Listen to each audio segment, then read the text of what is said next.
এ বন্ধু, আল্লাহর গোলাম, কত সুন্দর আল্লাহ পাকের নিয়ামত। শুধু এইটা মজাদার নয় রে বন্ধু, এটাতে অসংখ্য মানুষের রোগের ওষুধ রয়েছে। বলি আলহামদুলিল্লাহ। একটি ফল অনেক সুন্দর, সবজি হিসাবেও খেতে পারি আমরা, কাঁচায়ও খাইতে পারি আমরা, পাকেও খাইতে পারি আমরা। পাকলে অনেক সুস্বাদু, তরকারি তো চলে।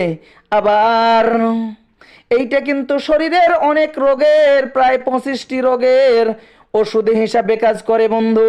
এইটা আপনার কুষ্ঠকাঠিন্য, এইটা আপনার ত্বক, এইটা আপনার বিভিন্ন সমস্যায় কাজে লাগে। এ বন্ধু, আল্লাহ পাকের নিয়ামতের শুকরিয়া আদায় করব। এ আল্লাহ পাক সুন্দর সুন্দর জিনিস দিয়েছেন আমাদের, ফল নামক সুস্বাদু জিনিস দিয়েছেন। আবার এই সুস্বাদুর ভিতরেই অসংখ্য রোগের ওষুধ দিয়েছেন। সুবহানাল্লাহ। আমরা যত নিয়ামতের শুকরিয়া আদায় করব, আল্লাহ পাক আমাদের নিয়ামতগুলো বাড়িয়ে দিবেন।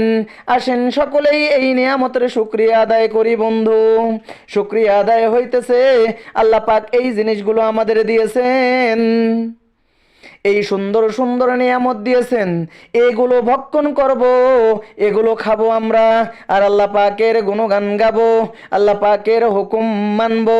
আল্লাহ পাকের সকল হুকুমগুলো মানার নাম হইতেছে আল্লাহ পাকের শুকরিয়া আদায় করা। এ বন্ধু, আল্লাহর গোলাম, কত মানুষের নাই, কত মানুষের থাকতেও আবার খাইতে পারে না, বিভিন্ন সমস্যা। দেখেন ওই মানুষগুলো কত আকুতি মিনতি করে আল্লাহ পাকের দরবারে, মালিক আমারে সুস্থ করে দেন। আসেন সকলেই আমরা আল্লাহ পাকের শুকরিয়া আদায় করি। ভালো লাগলে লাইক, কমেন্ট, শেয়ার।